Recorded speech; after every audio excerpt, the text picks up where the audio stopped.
Shalom, selamat siang Bapak Ibu Saudara yang dikasihi Tuhan Yesus Kristus. Selamat kita berjumpa kembali dalam renungan pada siang hari ini. Kita bersyukur karena kasih dan kemurahan Tuhan selalu kita alami setiap hari. Dan Tuhan senantiasa bersama dengan kita dan tidak meninggalkan kita. Dalam Injil Lukas pasal 19 ayat 46 tertulis, katanya kepada mereka, ada tertulis, rumahku adalah rumah doa, tetapi kamu menjadikannya sarang penyamun. Saudara dikasih Tuhan, ada aturan ketat di negara-negara Uni Eropa tentang peruntukan sebuah gedung atau bangunan. Kalau misalnya bangunan itu tujuannya untuk tempat tinggal, maka tidak bisa dipakai untuk restoran atau tempat usaha. Kalau tujuannya untuk kantor, maka tidak bisa dijadikan sebagai tempat tinggal. Sebegitu ketatnya aturan ini sehingga setiap orang harus benar-benar mengikutinya. Kalau tidak, maka akan ada konsekuensi hukum yang harus diterima. Dalam Injil Lukas pasal 19 ayat 46 ini tertulis, katanya kepada mereka, ada tertulis, rumahku adalah rumah doa, tetapi kamu menjadikannya sarang penyamun. Ketika itu Tuhan Yesus berada di bait suci di Yerusalem. Dan kondisi pelataran bait suci penuh dengan pedagang hewan korban dan para penukar uang yang melakukan transaksi dengan para peziarah. Pelataran bait suci itu seharusnya tidak menjadi tempat jual beli ataupun penukaran uang. Tapi fungsi yang seharusnya dari pelataran bait suci menjadi berubah karena ada transaksi. Orang-orang yang mau mempersembahkan korban penebusan salah, korban syukur dan sebagainya. Mereka semua bisa membeli korban itu di pelataran bait suci.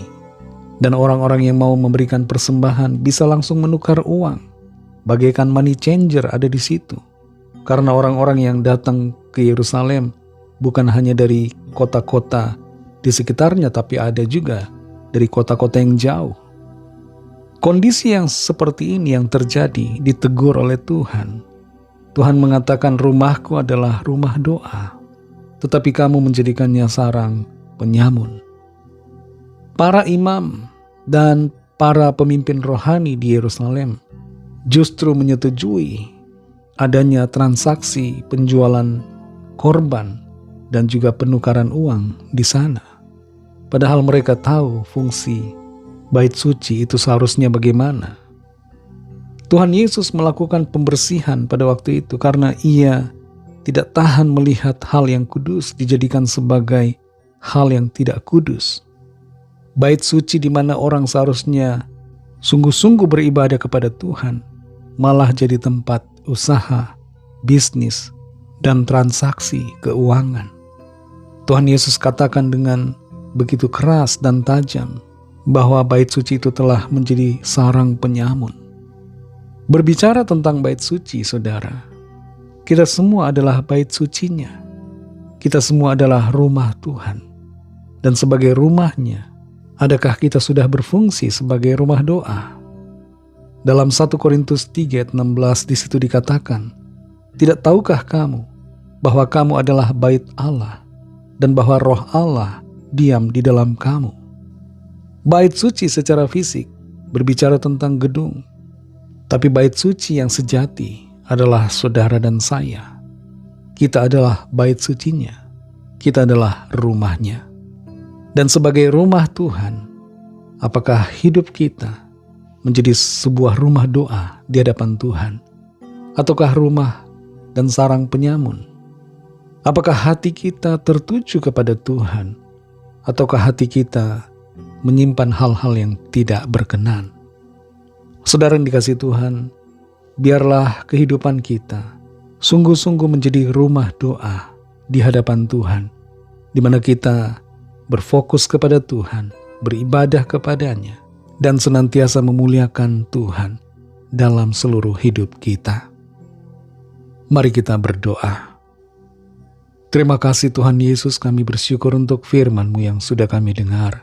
Kami sadari kami semua adalah rumah doa-Mu.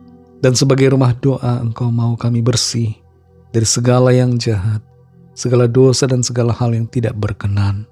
Bersihkanlah hati kami Tuhan, supaya tidak menjadi tempat bagaikan sarang penyamun, tapi sungguh-sungguh menjadi tempat yang bersih dan kudus di hadapan-Mu.